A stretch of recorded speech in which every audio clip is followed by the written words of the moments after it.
Observe these keys of this wonderful piano. Black and white keys. Sharp and flat keys. Major scale keys.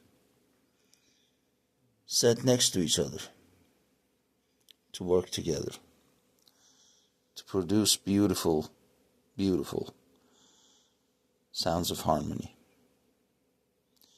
And as I say the word harmony, I'm reminded of one who wrote that song, and that's Elton John. Or, for example, Liberace.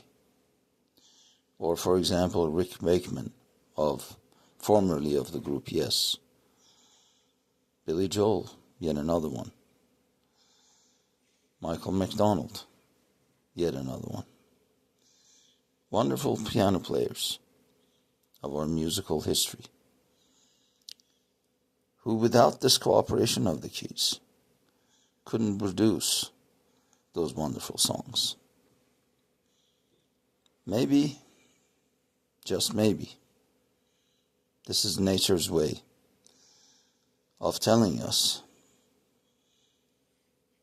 that if you work together, you can do great things.